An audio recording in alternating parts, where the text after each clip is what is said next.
I'm going to share with you what I've learned.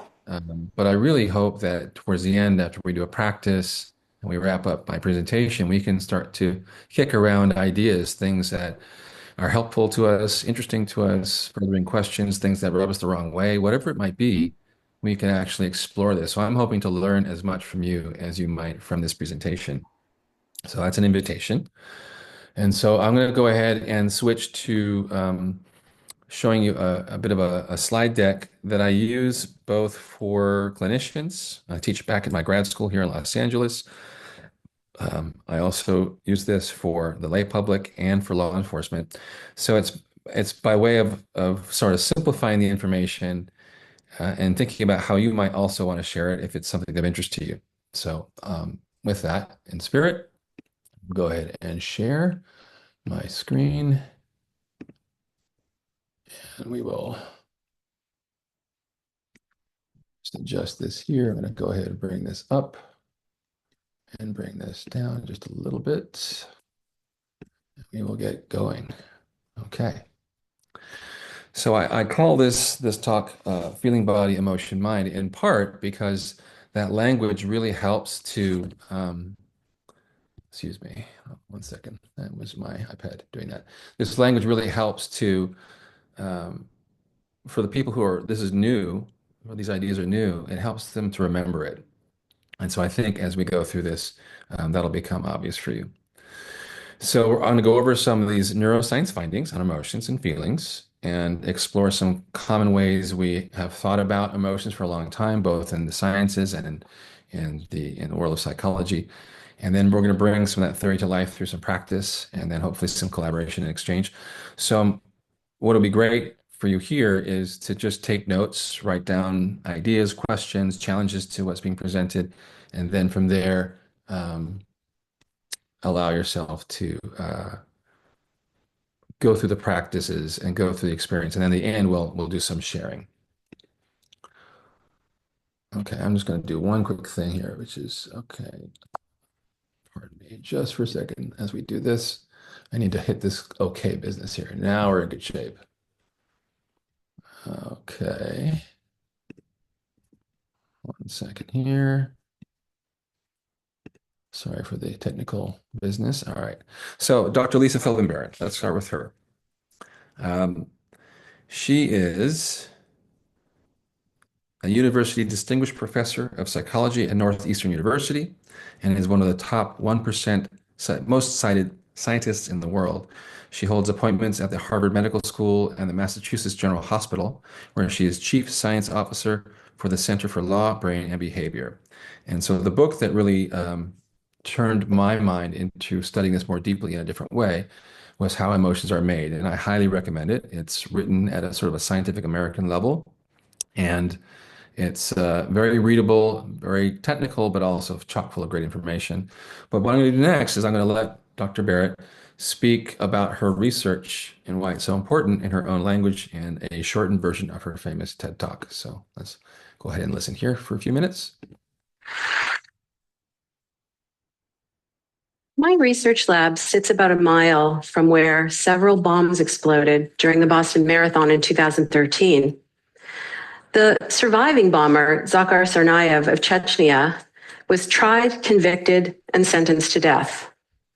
Now, when a jury has to make the decision between life in prison and the death penalty, they base their decision largely on whether or not the defendant feels remorseful for his actions. Tsarnaev spoke words of apology, but when jurors looked at his face, all they saw was a stone-faced stare. Now, Tsarnaev is guilty. There's no doubt about that. He murdered and maimed innocent people, and I'm not here to debate that.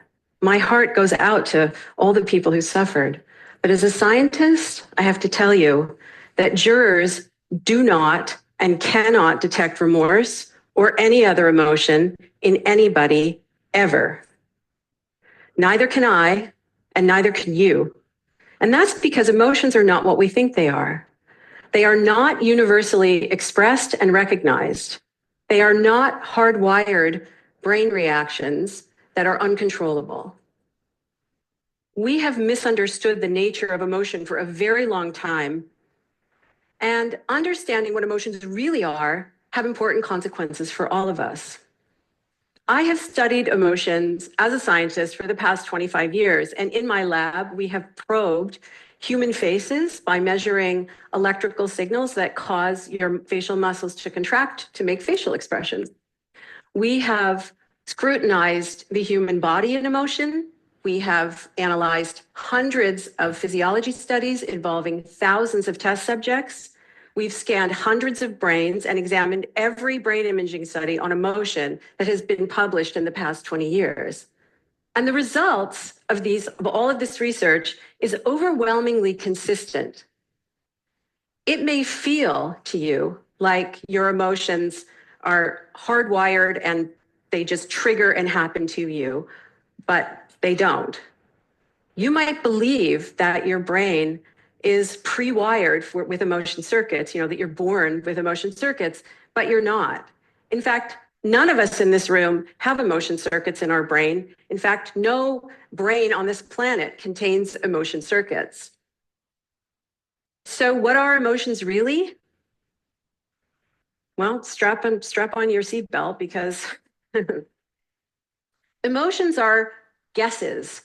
They are guesses that your brain constructs in the moment where billions of brain cells are working together. And you have more control over those guesses than you might imagine that you do. Now, if that sounds preposterous to you or, kind of crazy, I'm right there with you, because frankly, if I hadn't seen the evidence for myself, decades of evidence for myself, I am fairly sure that I wouldn't believe it either. But the bottom line is that emotions are not built into your brain at birth. They are just built. To see what I mean, have a look at this. Right now, your brain is working like crazy. Your neurons are firing like mad, trying to make meaning out of this so that you see something other than black and white blobs. Your brain is sifting through a lifetime of experience, making thousands of guesses at the same time, weighing the probabilities, trying to answer the question, what is this most like? Not what is it, but what is this most like in my past experience? And this is all happening in the blink of an eye. Now, if your brain is still struggling to find a good match and you still see black and white blobs, then you are in a state called experiential blindness. And I am going to cure you of your blindness. This is my favorite part. Are you ready to be cured? All right, here we go.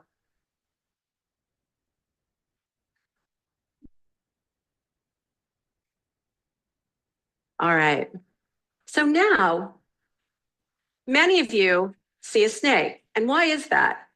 Because as your brain is sifting through your past experience, there's new knowledge there, the knowledge that came from the photograph. And what's really cool is that knowledge, which you just acquired moments ago, is changing how you experience these blobs right now. So your brain is constructing the image of a snake where there is no snake. And this kind of a hallucination is what neuroscientists like me call predictions. Predictions are basically the way your brain works. It's business as usual for your brain. Predictions are the basis of every experience that you have.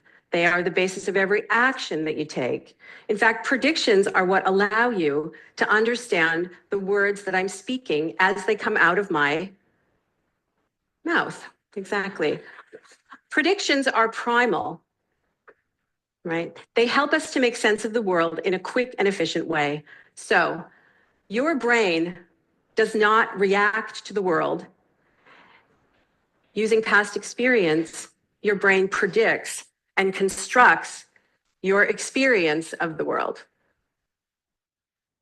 The way that we see emotions in others are deeply rooted in predictions, right? So to us, it feels like we just look at someone's face and we just read the emotion that's there in their facial expressions the way that we would read words on a page. But actually, under the hood, Your brain is predicting. It's using past experience based on similar situations to try to make meaning. This time, you're not making meaning of blobs, you're making meaning of facial movements, like the curl of a lip or the raise of an eyebrow.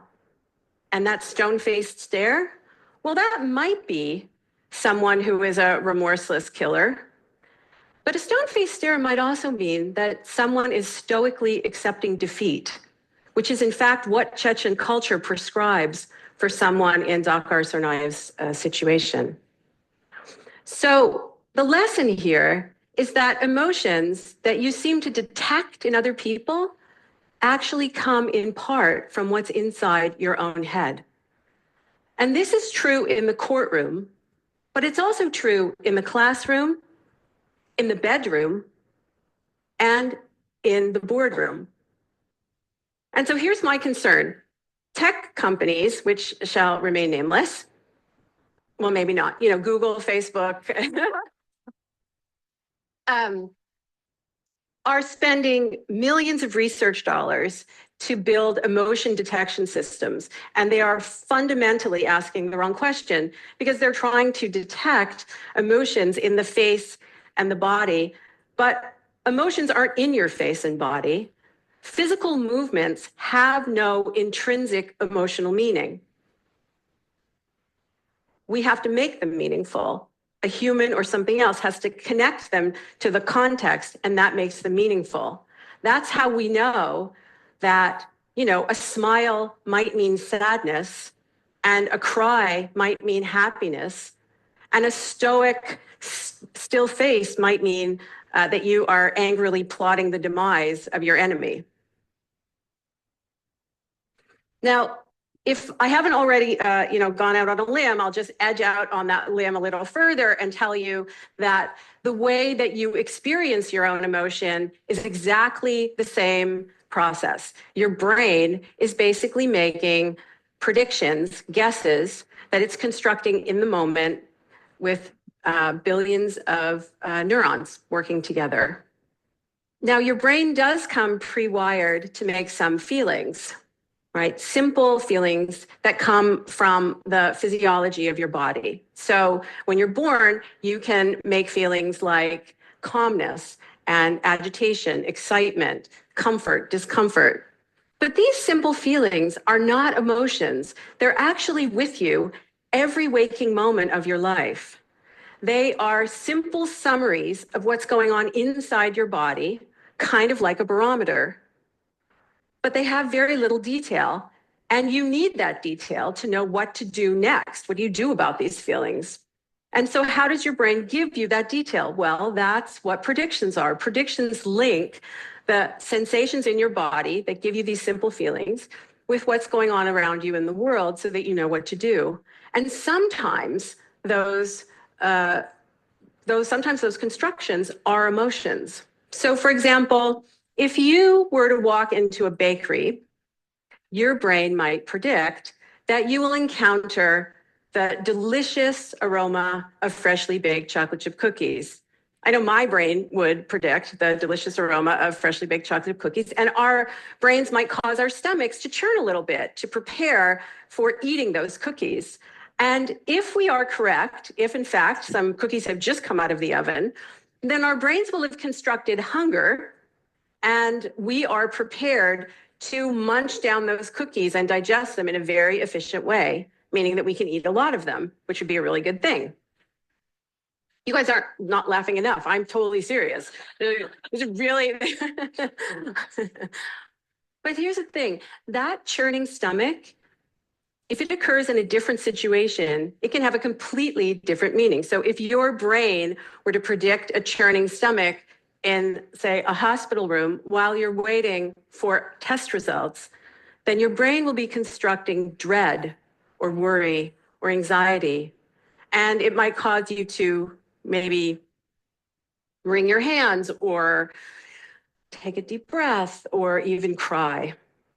Right? Same physical sensations, same churning stomach, different experience. And so the lesson here is that emotions which seem to happen to you are actually made by you.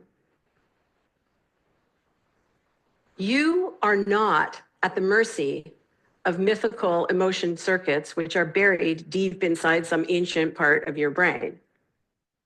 You have more control over your emotions than you think you do. I don't mean that you can just snap your fingers and, change how you feel the way that you would change your clothes. But your brain is wired so that if you change the ingredients that your brain uses to make emotion, then you can transform your emotional life. So if you change those ingredients today, you're basically teaching your brain how to predict differently tomorrow. And this is what I call being the architect of your experience. Okay, so lots of interesting and passionate data she's sharing there, some of which might make sense to you, and maybe some of it which is confusing or contradictory or maybe even inflammatory. I've certainly had a lot of police officers push back against the facial expression data.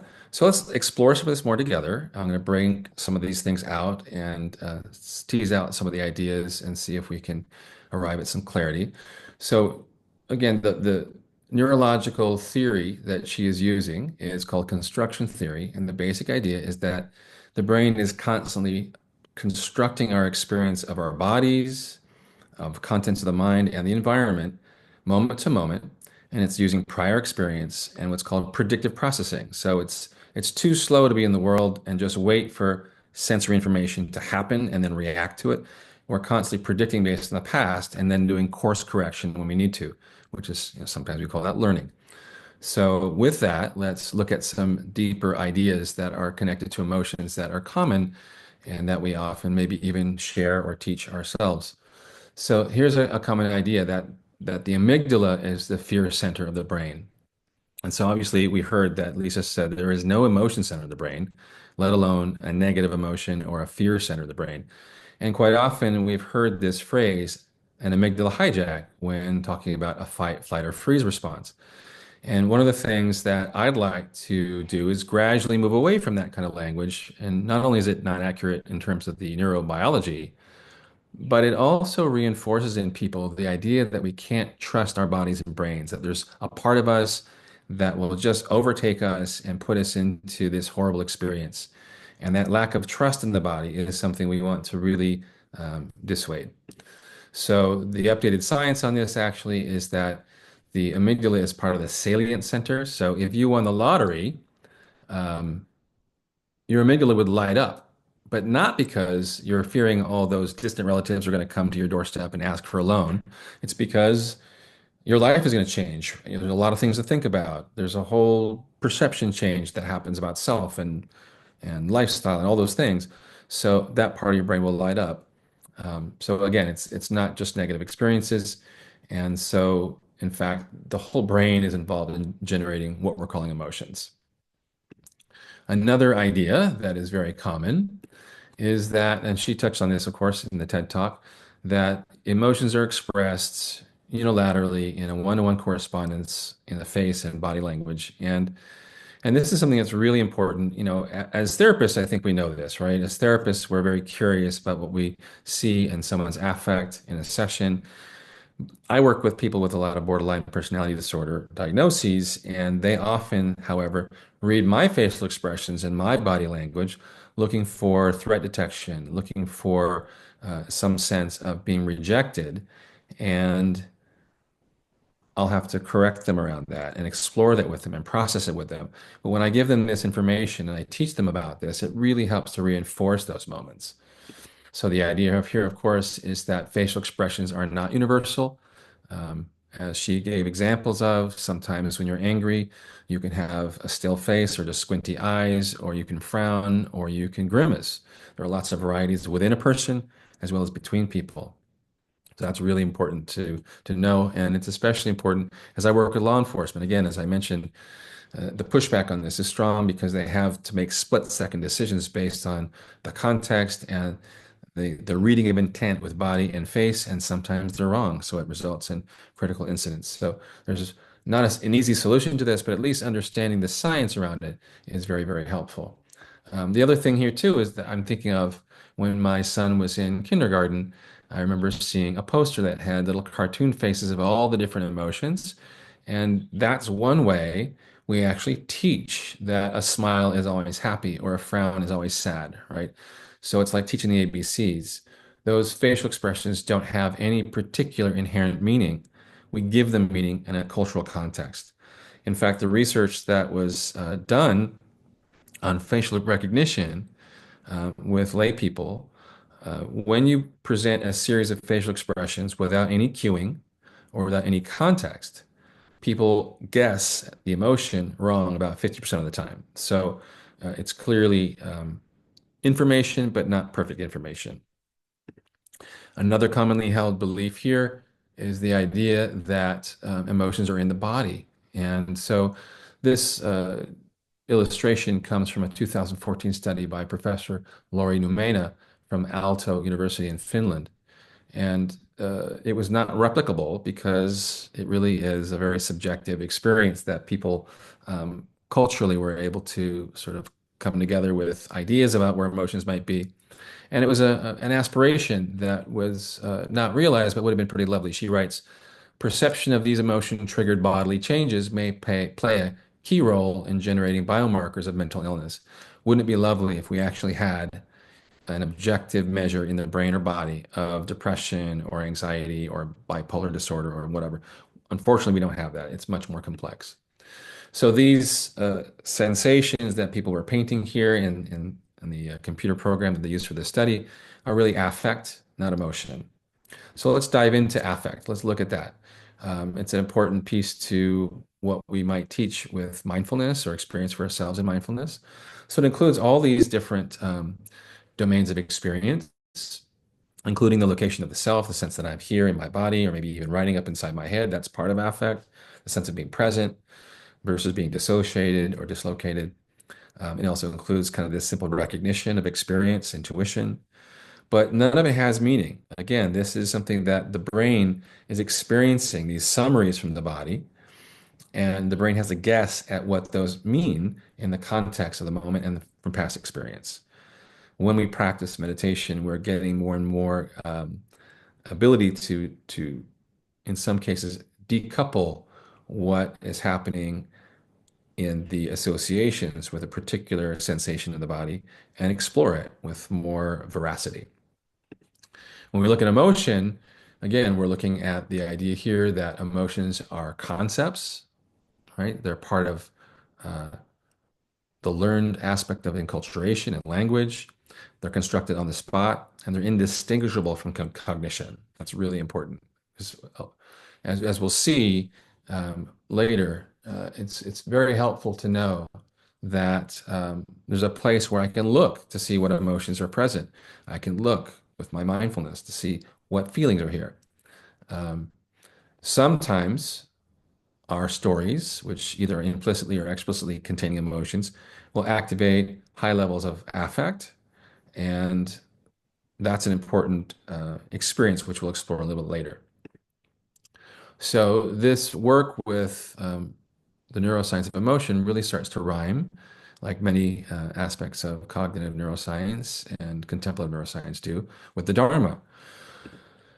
Dzogchen Ponlop Rinpoche says that in many traditional Buddhist scriptures, there's really no word for emotion that's distinct from the notion of thought. So they're a pretty strong correspondence. And again, here from Geshe Tenzin, emotion reactivity does not originate out there in objects. It arises, it is experienced, and dissolves in your mind. So again, just a correspondence here that helps us orient our own practice, and if we're leading others in practice, and if we're using this in our psychotherapy practice. So the range of affect, this is very helpful. Again, so this is from another TED talk that Lisa gave, but we could think of these aspects of experience in ranges, and these are just a few examples of the kinds of ranges of affect that we can explore when we're looking to the body, experiencing the body directly.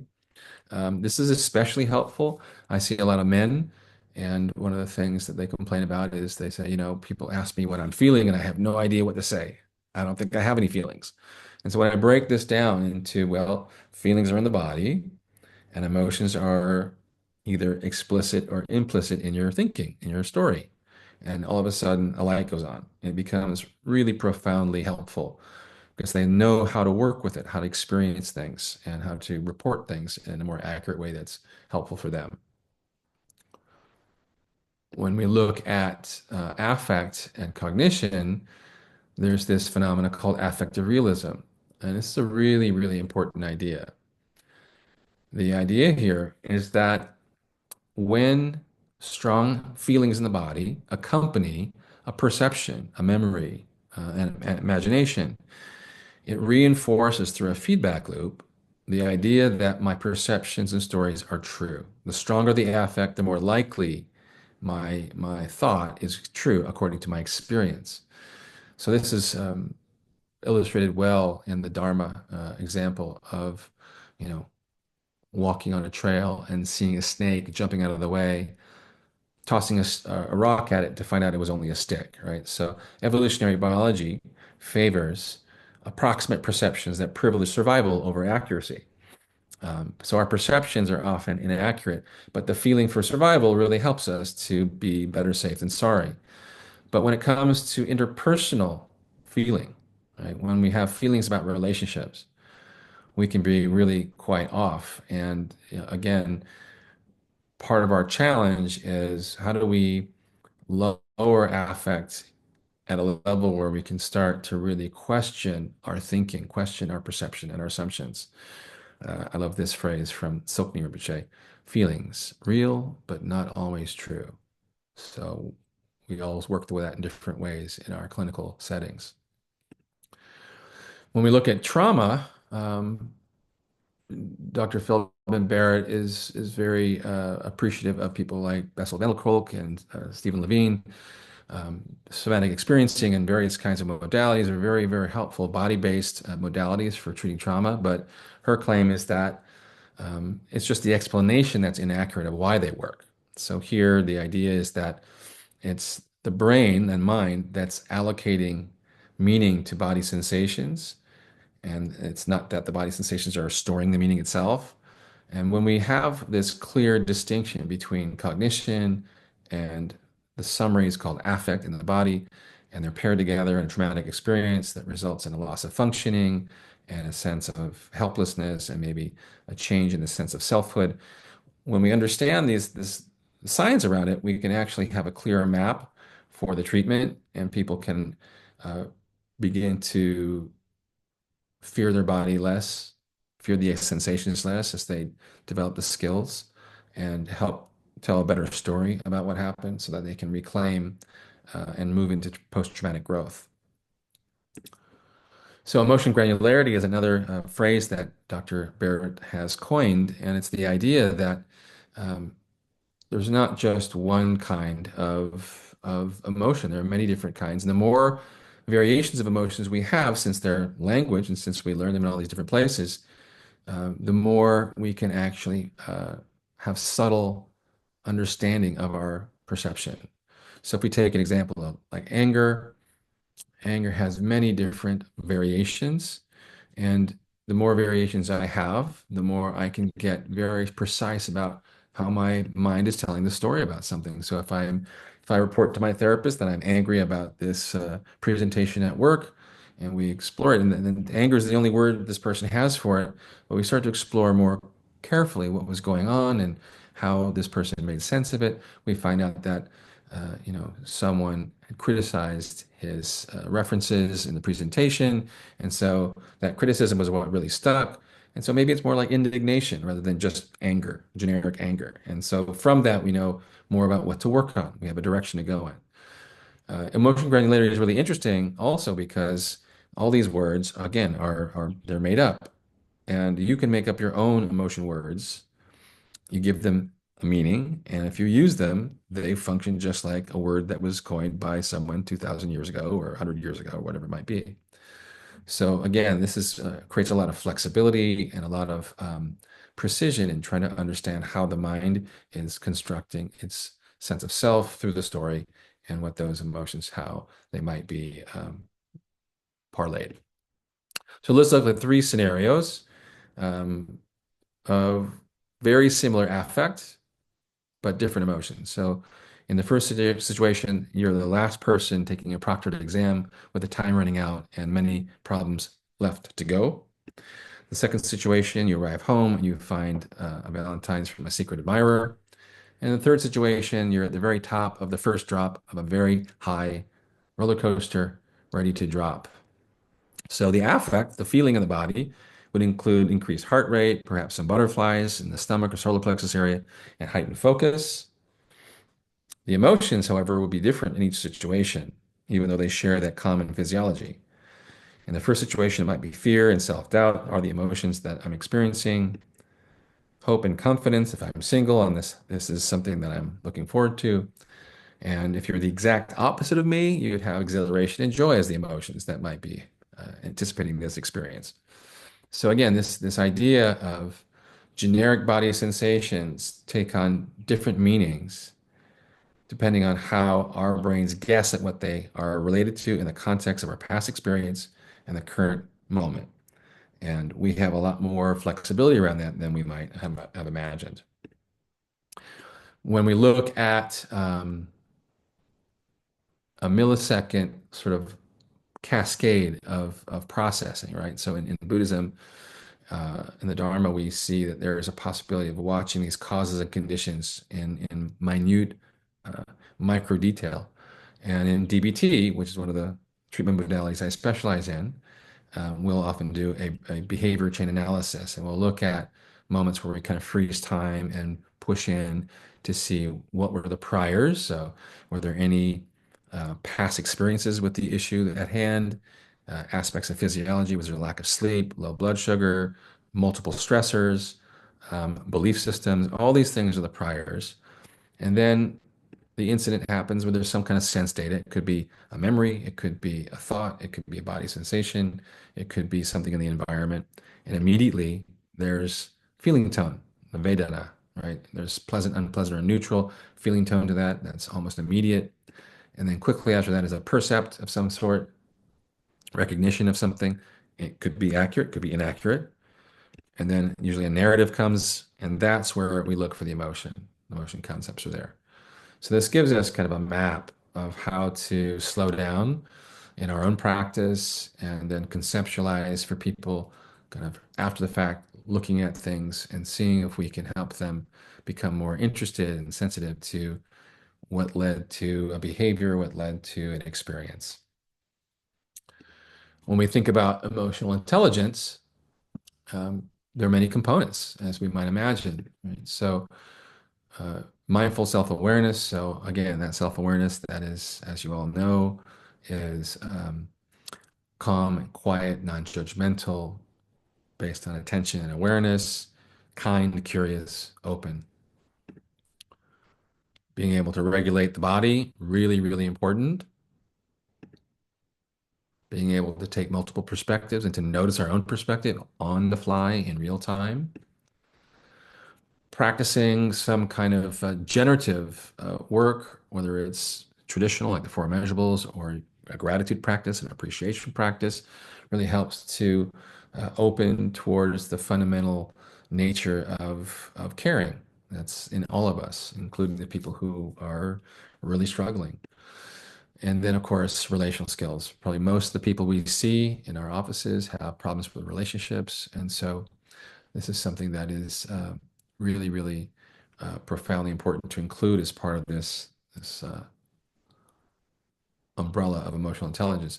What's interesting is that as we move towards more embodiment and more affect regulation through that, what the research shows is that not only is there increased connectivity in the somatosensory cortex, but we also get an increased capacity for decentering or disidentifying from thought in the moment.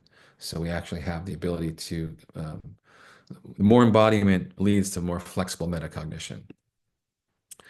So with affect regulation, this is something that we sort of know about, but we don't really necessarily, depending on your practice type, talk about in session. But this is something that's really fundamental, and it's uh, the more healthy the body is, the more people feel more able to influence their well-being and feeling of energy and health, the better it will be. And I'm part of a men's treatment group called AIM Psychotherapy here in Los Angeles. And so we treat men, and we have a whole team of people, of clinicians, and that includes nutritionists, personal trainers, sleep experts. And my undergraduate degree is in exercise science and kinesiology. So I kind of have a fluency with those. And what I find is when people are able to make improvements in these areas, their emotional ability, their affect ability, all that is really improved. So it's something that sometimes we overlook or just refer out, but it might be helpful to be more skilled in understanding how it can relate to resilience. And then there are all these exercises from the Dharma to train the mind. And these are the ones that I frequently use. I'm sure they're familiar to all of you. Uh, I spend a lot more time than maybe other people in training meditation and mindfulness on concentration. What I find is that, of course, concentration helps stability in all the other exercises, in particular the body scan. What I find with the body scan is that most people tend to kind of dream the body, they imagine the body, they envision the body. Um, and so to get to that raw sensation experience, feeling the feeling tones and other body signals that are really core for managing affect, concentration really helps quite a bit. And then open monitoring practice, very helpful for exploring in a way, letting sort of the free flow of the mind reveal information where there's a possibility of releasing and relaxing control and opening to explore what kind of information is there. It's also interesting to note too that with the traditional practices in the Brahmaviharas, loving kindness, compassion, empathic joy, and equanimity, that they're phrases, right? We're not taught to create feelings per se. We're taught to repeat these phrases of aspirational intentionality, of loving kindness and compassion and so forth. So the language includes the emotions, and the measure of whether there is a sort of alignment with the practice isn't whether I'm feeling powerful affect in the body. A lot of people say, I repeat the phrases and I don't feel anything when I'm doing it wrong. Like, well, do you agree with the language? When you say, may I be filled with loving kindness, do you really wish for that? And they say, yes. And I say, oh, you're doing it. That's it. You're aligned with the language. The language lands for you. If it doesn't land, change the language and make it, in the same spirit, but find language that's true. And then you're doing the exercise. Sometimes feelings will come, sometimes they won't. So that's an important distinction. And maybe, again, it's aligning with the idea that emotions are in the words, not in the body necessarily. Okay, so now I'd like to actually guide us through a practice of rain. You probably have heard of this before, and you've done it before and even taught it before, shared it with your clients. This, of course, is optional. So if you don't feel like doing it, feel free to sit it out and just make notes.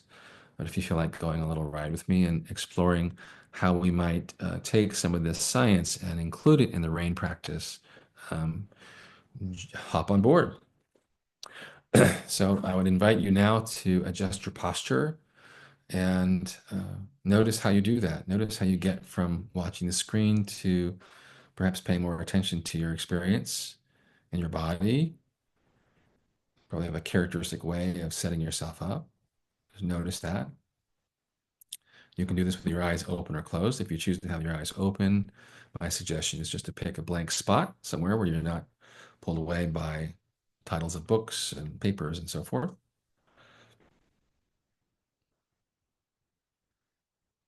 It might be helpful to take a few deeper breaths, see if that's true for your body.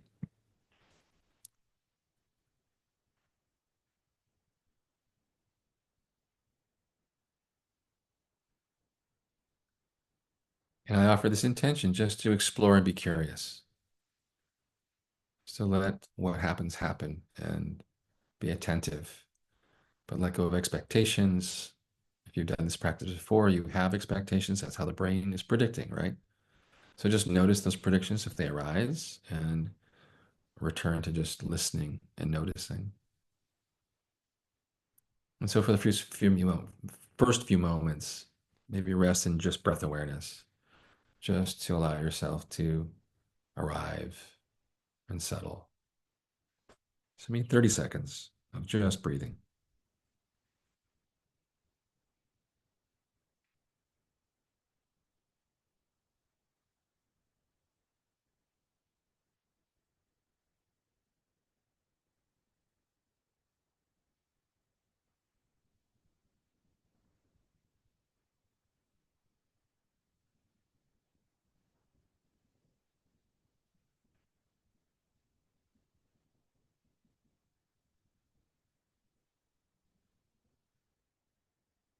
And from here, I'm inviting you to bring to mind a level 3 or 4 out of 10 problem. So nothing really big. It could be something that is happening recently or happened a long time ago in the past, or you think might be happening in the future. But take a moment to bring it to life. Immerse yourself in it for a few moments.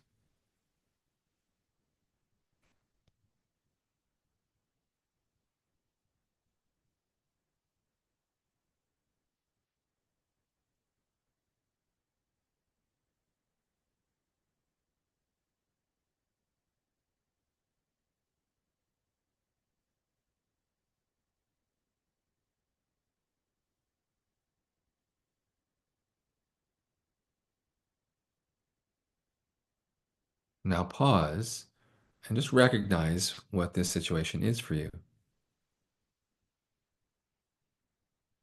And relax with a big out breath. See if you're holding any tension and let your body exhale. And shift to this attitude of acceptance that this happens to you. And in some form, it happens to everyone at some point in life. And open your attitude to allow this problem to be here so that it can share the information it carries. And now turn your attention to your body, keeping this situation in mind. Perhaps there's still a sensation in the body, or there was no sensation in the body. Maybe there's a sensation when it happened in the past, or you're assuming it might happen in the future. But explore, what do you know about your body in this situation?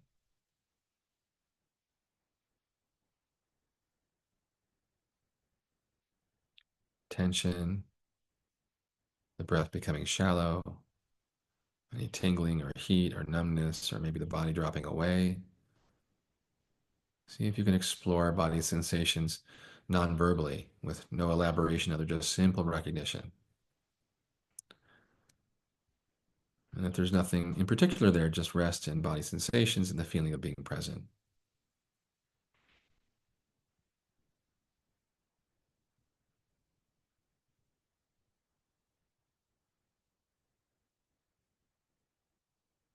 It's important here to be able to just rest in this and not to analyze it with lots of thinking, just simple recognition, whatever the sensations are. If they're challenging, you can move to a part of the body that's calmer, more relaxed, more safe.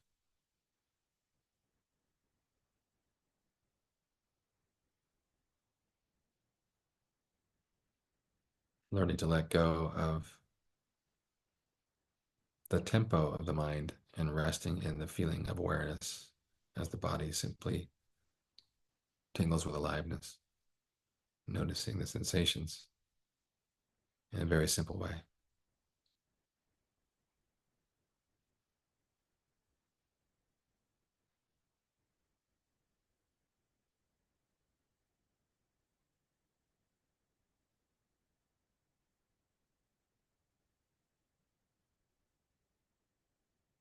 Notice that the body sensations have changed since you started this particular part of the practice.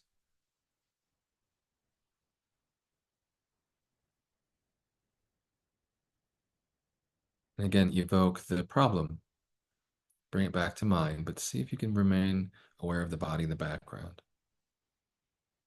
Is there any shift as you envision the problem, think about the problem, name it to yourself. What happens to the body?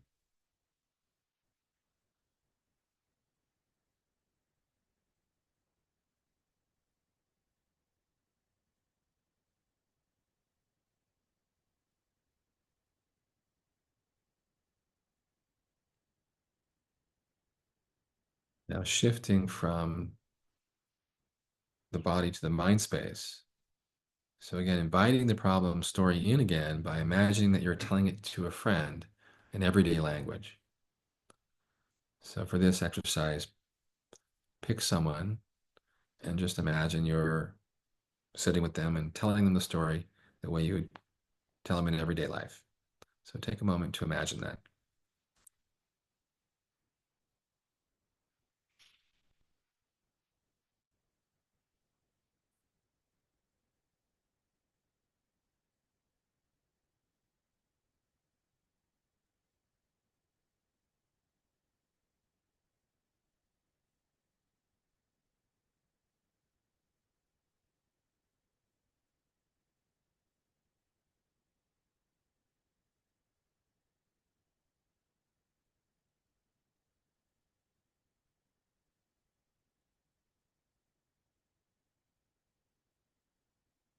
Now, what are the explicit or implied emotions that are in that story?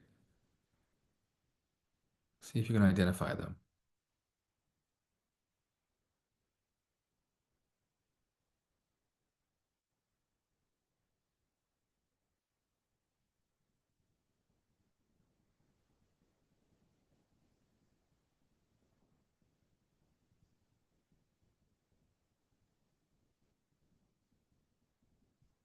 And is this new information or is it familiar to you?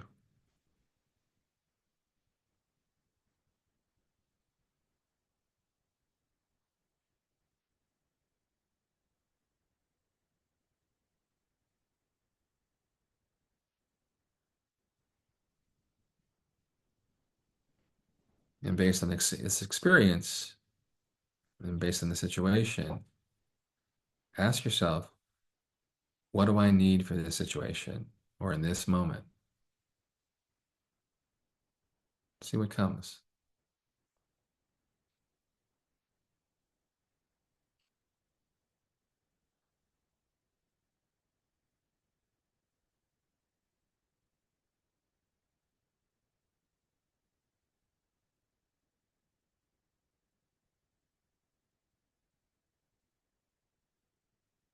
And now letting that go and returning to your body and simply feeling what's there. Breathing, warmth, muscles, posture. See if it's possible to ride the elevator of the out breath down into relaxation.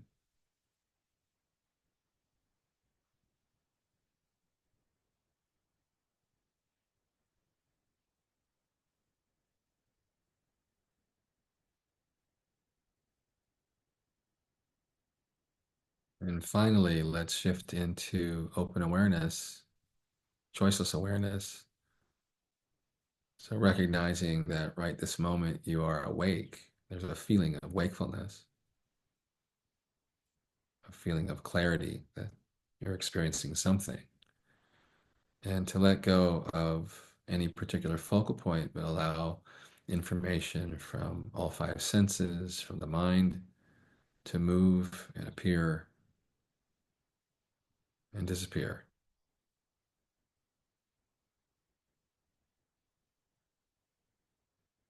Let everything come and go on its own.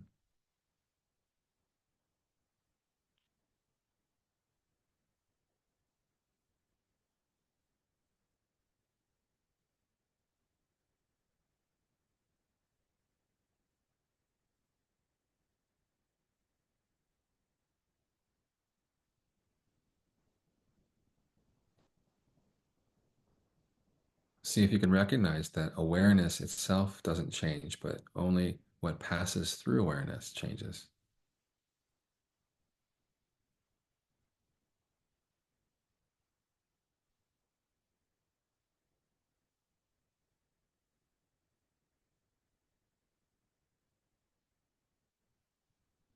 Notice how thoughts are so insubstantial.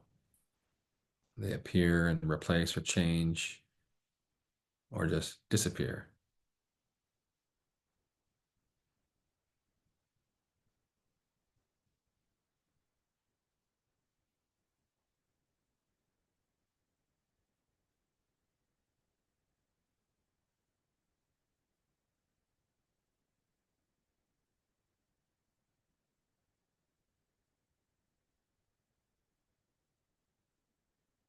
And finally, using thought and feeling to recognize your true nature, that the problem that you thought of wouldn't be a problem if you weren't a caring person.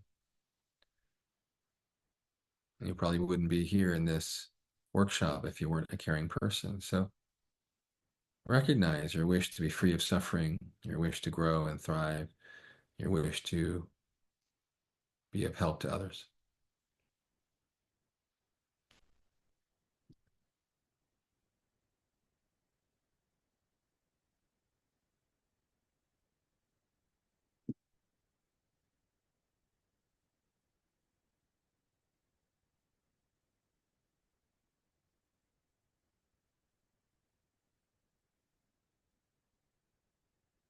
And finally, take a few moments just to reflect on what this practice was like for you, what you remember happening in your experience.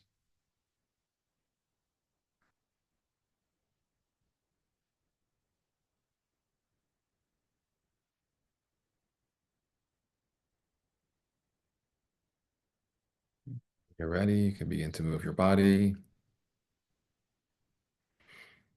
Open your eyes if they were closed. And coming back to the screen and back to each other.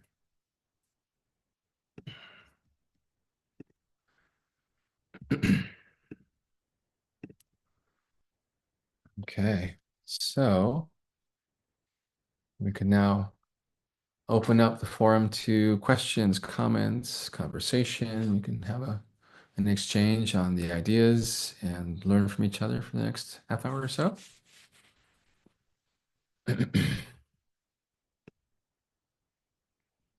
So we'll have, I guess, you can unmute yourself at will, or you can, Sean, do you want to be the moderator and find hands and call out names?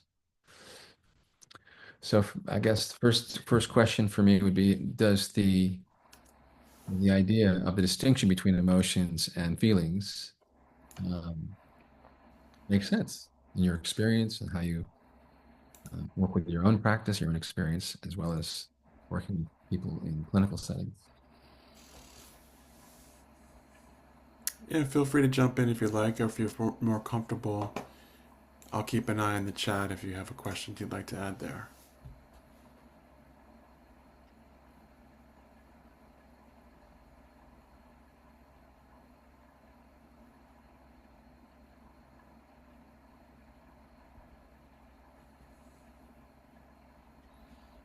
Hi, Doug. Hey, Sean. Hey, Brian. Hey, everybody. Um, well, Brian, I just want to say thank you so much. That was really lovely and so fascinating and articulate. And it was really interesting to appreciate that you actually brought Lisa Feldman Barrett into the presentation and kind of let her speak for herself. I thought that was just delightful. Mm. Um, Left me with a lot of questions and curiosities. I wonder if you could speak to how this has affected your personal meditation practice or your experience of your meditation, for one. And then I was also wondering if you might talk about how you've found this useful in experience with a client. That would be really interesting for me. Yeah, yeah, absolutely. Thank you. So for my personal experience, I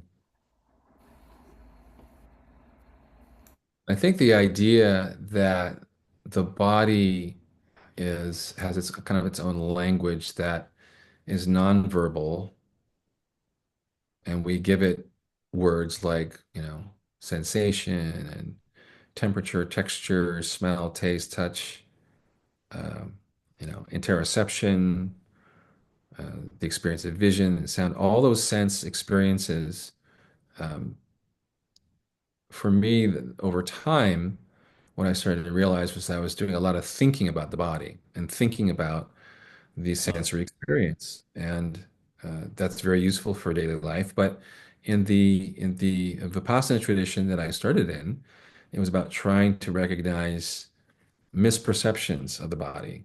So I had a lot of ideas about how my body would work, and learning to sort of drop the need to name everything, but to actually have this kind of silent recognition of what things are in the body allowed for a much less attachment to cognition about the body, less thinking about the body. So more, it felt like more of a direct experience of the body. mm, So that's been really profoundly helpful. And what I've found in both formal and informal practice is that now there's a much more powerful sense of embodiment that doesn't need language and that's durable. oh, And, um, and I find that it has an effect on mind wandering and sort of rumination, in that it really does because there's so much information here that doesn't need cognition, but it fills attention. The busyness of the mind really quiets down by itself. So that's one piece of it. oh, The other is the idea that our experience is constructed by brain mind, and that it's in construction on the spot, and that it collapses in moments and is resurrected in moments. And so that the idea of the continuity as one of the misperceptions that we have of the body and the mind is really helped by the neuroscience, for me at least, because it correlates with what the findings are in neuroscience. And so sitting with noticing the nature of mind, noticing how thoughts appear and then they vanish, and then they change shape and they vanish, and learning to look at the mind itself um, as a construction and not really real correlates with the data that's out there in neuroscience, both on terms of what emotions are, but also in terms of optical illusions and the constructed illusion of the body, all kinds of examples of that. So what it does for me is it allows for a very flexible way of staying curious, deeply curious about what I think to be true. And that really helps in the room with clients because, quite often we're wondering about a client out loud. We might have an idea, and if we're not squaring with what they're experiencing and they correct us, can I be really fluid in that receiving that correction and be open and not take offense to it, not stiffen, not stick to my idea, but rather become curious and more innocent in a moment, actually, to move with what might be true, what might be actually going on. So all of that really helps. And then in terms of helping people, um, I had a client come in, an example, who had a panic attack. And he had two different businesses. He was a constructioneer. He had an online business and a construction business. And he was had a lot going on. And he would lie in bed and his heart would start to pound. And he thought he was going to die. And he went to the hospital several times. And his wife sent him mm, to me. And so as I did my intake with him, I noticed a few things. And I asked him if he would try a little breath work with me. And we did just 5 minutes of breathing. And I asked him how it went. And he said, I couldn't really do it. I had to open my eyes. I was looking at you because I was basically, my heart was pounding again. I was having a panic attack. And it wasn't that bad because I could keep my eyes open. And so in his intake, I noticed that there's an area here in the city of Santa Monica where there are some very long set of stairs that people used for workouts. And I noticed that he had put down in his intake that he does those workouts 3 times a week. And so I asked him, you know, when you're running the stairs, is your heart pounding hard? And he said, yes. When you're running the stairs and your heart's pounding hard, do you think you're going to have a heart attack and die? He said, no. I said, okay, well, what do you think is more strenuous for your heart, running the stairs or sitting on the couch breathing with me? And he laughed and he says, okay, I think I know where you're going. And I said, the context is the problem. Both situations, your heart is pounding hard. In the running situation, the story your mind tells you is this is appropriate. I'm exercising. Lying in bed or sitting on the couch here, it's not appropriate for your heart to be pounding. So you imagine that something is wrong and you're going to die. But actually, what's happening is you're not noticing that your thoughts about something, in this case, business, is activating panic, worry, overwhelm, lack of control. Yeah. So your body is predicting that in this couch, and that's what happened. And so we can learn to tease these apart because your body is, likely fine. You told me you saw a doctor, you've been cleared for your medical. And so we can now unpair those sensations with those thoughts and learn how to actually think about it in a way that will help you not activate the body. And if it does, will help you downregulate your cardiovascular system. And so that was a great example for him. It just, all the lights went on and it was really, really helpful. Um, when I'm asking people to notice what's happening in the body, I choose moments that where it's okay to be a little more spacious and to spend more time in the body, not just a little check-in. Like, I got really upset when that person didn't text me back, and I said, okay, well, do you feel it in your body? And they said no, or I feel it here, and then we move on to the narrative and back to talking. But actually, I look for more moments where you can actually start to move into the body and spend more time there.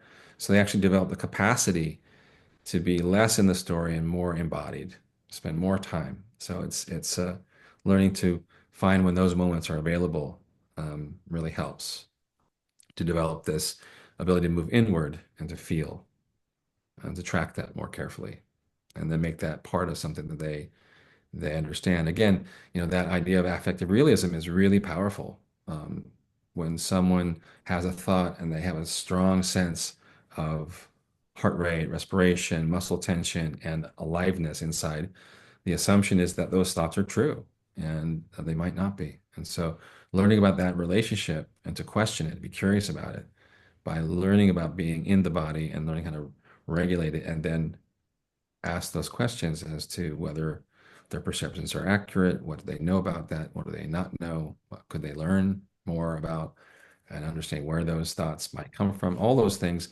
are made more possible when they understand more about how the body and mind are activated and how assumptions about the body could be entirely personal and relevant, but not necessarily accurate. So those are some of the ways that I use it. Um, I see Tamara has a question here. I'll just read it out loud. I'm confused by the distinction between feelings, affect, and interoception. I think of affect as what we read off other people's behaviors, not our own internal sensations. Yeah. From the standpoint of our first person experience, it's, some scientists include interoception as part of affect, part of what we feel. It's not something that we could tell from someone else. Obviously, we can't see what's happening inside someone else's body. But in terms of a first person experience of affect, interoception has been sometimes grouped together with that. You'll find a lot of language distinctions among researchers. There's certainly um, not a perfect consensus around things, but that's something that I think you can certainly choose to not include. I don't think there's going to be any harm doing that. Jean,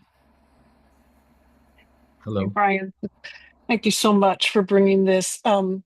I'd like to ask a couple of questions. I have a lot of pent-up demand of being able to ask some questions about Feldman Barrett's work. And so just wanted to throw out like one thing.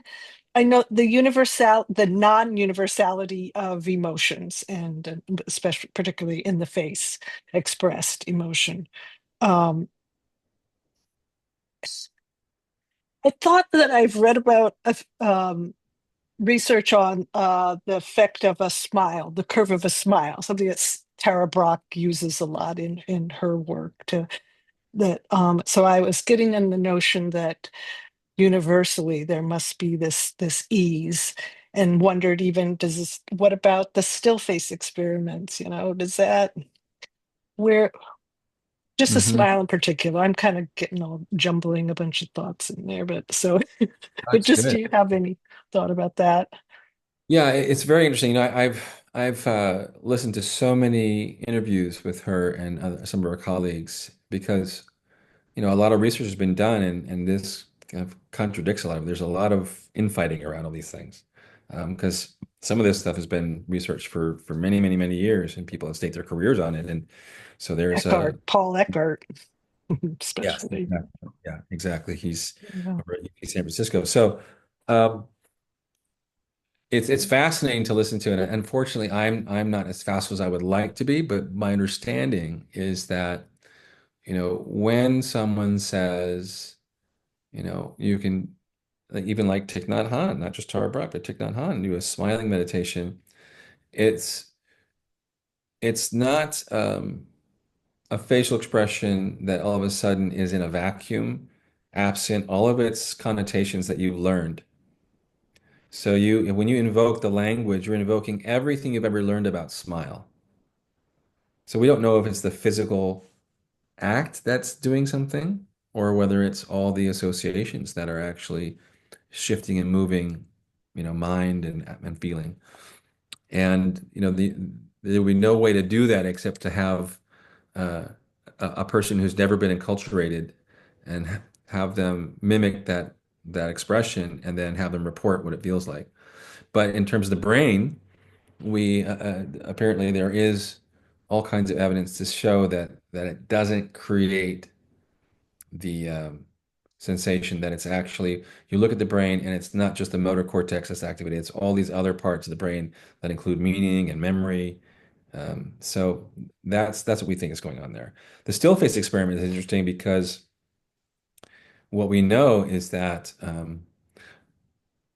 infant and toddler nervous systems are being wired by experiences primarily and in particular by caregivers, and that the if that child had been, we took a subject and, this would be unethical, but if you had a child that never saw facial expressions, then they wouldn't be tuned into that and they wouldn't necessarily be in distress around it because they don't know the difference. You're taking a mother when they've seen all these facial expressions and they make all these actions, and mother coos and smiles and does all these different things. It's a feedback mechanism, and all of a sudden it's gone, and there's no context for that, right? So if you think about predictions are still happening in the baby and the baby's brain, and now it's got experiential blindness. It can't understand why this amazing source of attunement is now no longer attuning, so it's distressing. But it doesn't necessarily mean there are inherently meanings in the facial expressions. So it's conditioned, is another way to say it. That's Mhm. my best guess. Again, Mhm. Mhm. I thought there was some, yeah, um, a lot of work on the maternal depression in the mother and um, a real impact on that. But that's probably a lot of causation there, different things. yeah, Um, that's my suspicion. Yeah. could I squeeze in one more? Sure. It's does she, the fight, flight, or freeze. Take does she have argument with that? Or is that because I know that the triune brain is the thing that she completely says is just ain't a thing, right? It's our brain is one. We have one brain, Hmm. right? Hmm. That's her thing. That's a But I morphology, thought right? I've Yeah. just really been wondering about it, if she does have quibble with polyvagal theory and how how we are traumatized and the need for safety, the fight, flight, or freeze Yeah, in I mean, I particular. think it's a great question, and I can't answer for her at all. But I would say that what I understand about the triune brain is that that's really a morphological similarity to different phyla of animals that we evolved from. But in terms of fight, flight, or freeze, our nervous systems will have a percept, and then there's depending on our past experience we'll perceive a threat and the activation of the nervous system to this is the one of the primary functions of the brain is to keep the body alive and to procreate. It's not about, at least at the level of the research we're doing now. I think contemplative neuroscience is a whole other area to be fun to play with. But let's just say for now that that's it. And it's not about meaning or purpose or joy or all of those things. Although why does joy exist if it's not important for us? So yeah, when you perceive a threat, the body readies energy and information to take action. And so sometimes, who knows exactly why? I don't know exactly why the activation level might move to a level of freeze or faint, but these are clearly things we see in animals, mammals like us. And I've never heard her say that that is not something that is real. It's just that it's happening with the whole brain, not just the reptilian brain, quote unquote.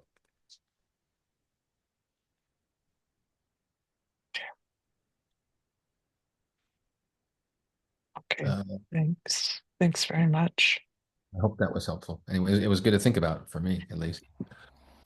Yeah, yeah. John, you want to manage this and Sure. Lynn, tell me you want to step options. in? Okay. Yes, thank you for this presentation. It's really got me thinking about many things. But and maybe I'm misunderstanding what this capacity is for shaping emotions through this predictive process, because that sounds there's almost sort of a logic to it. And so I was wondering, how does that account for emotions that one has never experienced before, like falling in love and saying, I didn't even know, such feelings could exist, or in meditation or prayer, Mhm. having an experience that you can't account for. Um, I mean, is that analogous to how you would think about uh, mental faculties and creativity? Where I mean, sometimes it just seems like it's hard to understand how prediction based on the past can account Mhm. for Mhm. new Mhm. thoughts or new emotions. Yeah, no, it's beautiful. I mean, thank goodness, right? Thank goodness that it can't. And that's what we call prediction error, right? So maybe, I'm just riffing here. I love these questions because I haven't thought of them myself. So if I'm sitting in practice and maybe well, actually, I'll tell you something that happened for me that was real. The other day, so I lost my mom in 2017, and we were very, very close. She was a social worker, and she's one of the reasons why I found meditation early in life and became a therapist. And luckily, I was at her bedside when she passed, and I've kept her very close in my meditations. And so she's kind of always available whenever I want her. I just can close my eyes, and there she is. And I was watching this video someone sent me of a song called Creep by Radiohead, and it was being sung with an acoustic guitar by a young artist and his mother, and they're both from East India. And she's a traditional singer. They're both singing the song in Hindi, and they had so much love for each other. And I was listening to it, and it was so haunting in this language I don't understand, but I know the song really well, and I love it. And I just started bursting into sobs. And the experience of it was profound because it was this. There was the emotion of grief because I recognized mother and son. I miss my mom. I really miss her. And she'd be so excited to have this conversation. She would be here right now on this Zoom call. And I also had this incredible experience of like love for other mother son dyads. Like it was just, I love them so much. Totally surprising. And also just gratitude and wonder. It was just this extraordinary experience that I'd never had before. That I think, my past prepared me for, but I had to have a new way to understand it. I don't have new language for it, but prediction error is oh, I'm going to watch this cool song, and I like folk music, and I like, you know, the adaptations of rock and roll and folk music. This would be cool, and I had no idea this was going to happen, and I was just engulfed in it. And so, yeah, our brains are constantly learning. That's called prediction error. But the idea that, like the old idea that our brains are in a resting state, I'm sitting here and maybe I'm reading and I hear an alarm go off, and all of a sudden now my brain goes into action. But actually, the alarm goes off. My brain was predicting the next language on the page, and then there's this new uh, sense data that comes in, and my brain has to predict what that is. Is it my car? Is it my neighbor's car? Do I need to do something about it? And then as I gather data, that sets me up to take action. As I gather data, I'm kind of have a running start with taking care of something. So that's kind of how the brain works. It's always predicting something. When you go to a door and you're talking to somebody and you see the door handle and you reach for it, your brain has predicted that it'll twist and either push forward or pull toward you. It's got a prediction. And so and if it doesn't open, if it's locked, that'll be a surprise. That'll be a prediction error. And you'll learn, oh, this door is locked, right? So I think that's kind of how it works. That's how I understand it. We're learning all the time. And thank goodness the past is not what we're stuck with, but it's the reference point to start. Yeah. Brian, these anecdotes are so helpful, and I'm really feeling particularly warmed by your willingness to share some of the personal disclosure, as we sometimes call it. So thank you for that. I'm aware that on our schedule we have about 8 minutes and two folks with hands and one question in the chat. But I do want to leave the ultimate closing to you. But as we offer these last couple of questions and responses, maybe we could just thoughtfully keep that in mind for one another. What you just said does seem to dovetail somewhat with a question in the chat. Catherine's saying, how might these concepts apply when one has a sense of numbness or sensory shutdown when encountering others who they interpret as angry or potentially angry? And her second part is going into freeze when perceiving potential threat. Yeah. So what we need to work with there is to, first of all, always start with creating affective safety, right? We need to, in order to touch on this, we want to make sure that the body's nervous system is really resourced. So how resourced is this person to be able to talk about this in a clinical setting, let's say? And so working on those skills to make sure they can access them, whether it's with support or they're independent with being able to do that. And then, there are a lot of different ways we can work with it, but the idea being that my perception is going to be affected. So there's this two-way reciprocity. If my body is very stressed, if I haven't slept well, I'm low on glucose. If I have multiple stressors, I'm high in cortisol much of the time, and then I perceive that face, that's going to have a big impact on my window of tolerance. So one of the things we want to do is sort of explore what that relationship is. What's the average? What's going on there? What can we do about that? And then learning to tease apart the perception of that face and the sense of shutdown, and working with skills to um, see if there are any antecedents that might be helpful around, expecting that to happen with this person. It's likely, it seems to me like the way I think of that question, it's with someone that I've already experienced before. So there's anticipation around that, and that's part of that prediction.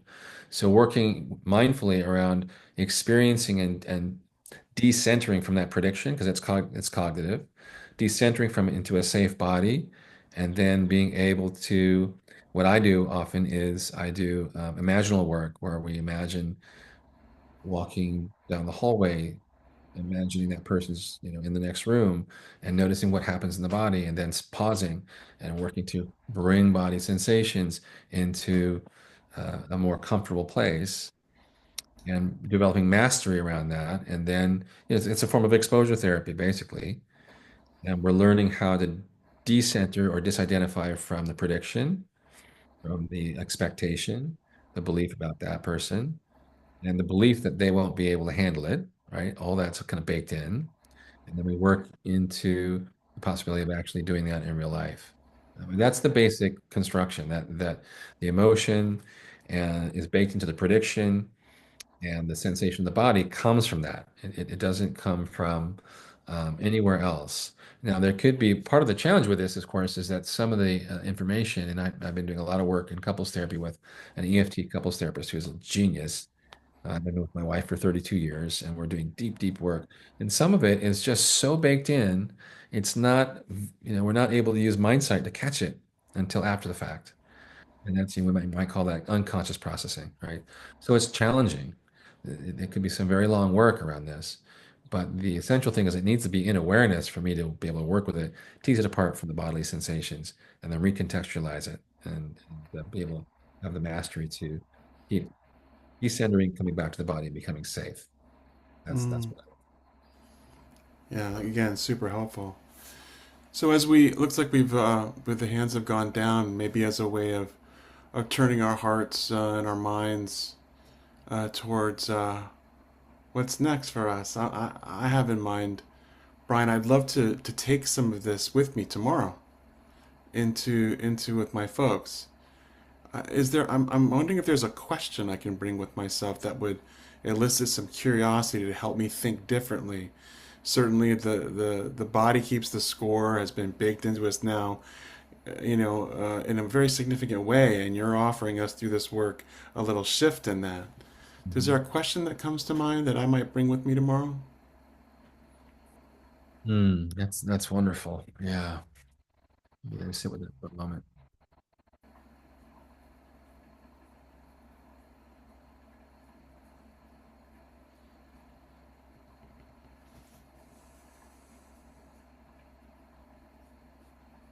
I mean, what's coming to me right now is I'm thinking of Dan Brown, who passed away, I think, early this year from Harvard. He was a wonderful psychologist and brilliant attachment psychologist and researcher and lineage holder in Bon Tibetan Buddhism. And he talks about levels of practice where we're able to perceive and know without thought. And that's kind of what I was talking about when Doug asked this question, that it's possible to listen to a client in little moments where I'm really grokking it without thinking. And in those spaces, there's a lot of intuition and it's really embodied. There's a sense of knowing from the body, as it were, not in an intellectual way, but there's a sense of attunement and that getting out of my head and into that sense, that felt sense, in frequent intervals throughout a session is very helpful for me in terms of um, creating a kind of sensitivity around countertransference, which is all going to be cognitive and my past and emotions will be in there. And then that will be reflected in body sensations and tightness. So dropping into that question of, how can I practice on my own in a way, again, feeling the body because that the energy of the body and the information there is nonverbal, and it helps me actually be very attuned to what's in the atmosphere and to the person across from me, where I can know without having to think about what they're saying so much. In intervals, obviously, sometimes I really need to think. I need to remember something about this client and we're working on, but there are also intervals where I can drop in and just know without thinking and just find that in my practice, my sitting practice, my moving practice, my washing dishes practice, my laundry practice. I think that's what's really helped me to allow some of these ideas to become more powerful. Mm, yes. Wow, hard to imagine something more central or more reflecting the heart of what we're trying to do here at the Institute, Brian. The intersection of meditation and psychotherapy, really rich. Thank you so much. Um, yeah, as we close, I want to just put on folks' radar that we'll be having another one of these workshops in January. And we'll also send out to all of you a little resource page with Brian's links and some other things and places you can get connected. Is there any other way you'd like to leave us with, Brian? A moment of just sitting, or is there a way that we can further this conversation that you'd like to invite us to?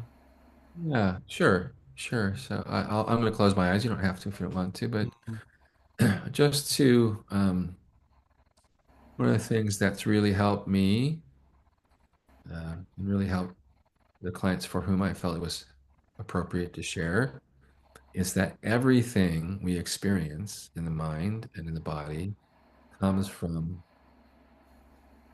this nature of ours, which is, I think, really synonymous with the life force that wants to thrive and be connected and to flourish and to avoid suffering. And so everything we experience points to that part of us that is loving and expansive and connecting, even if in the short term or the long term, that behavior, that thought, that emotion, whatever it is, cuts us off. It's coming from a loving place. And if we can always question, why is this upsetting? Why is this a problem? Why is this a challenge? It's because of this caring part of us that is always there, always available, always the orientation. And so if we can see the whole of ourselves in those moments, recognize our fundamental goodness as a real fact of analysis, I think it can really open our hearts more often when we get stuck. Wonderful. Thank you, Brian. Let me invite everyone to take yourself off mute and say goodnight to everyone, or say peace, or namaste, or whatever it is that your tradition calls you to. Thank you all. Good night. Thank you for being here. It's good to be together. Thank you so Very much. good. Yes. Good night. Merci Wonderful. beaucoup. Merci Thank you. beaucoup. Good night. Yes. Thanks so much. Yes. Wonderful holiday. Be safe. Yes. Thank Grace you. and peace. You too. Yeah. Bye. Yeah. Many thanks. Many thanks. Thank you. Wonderful. Thank you. Take good Thank you, care. Sean. Thank you all.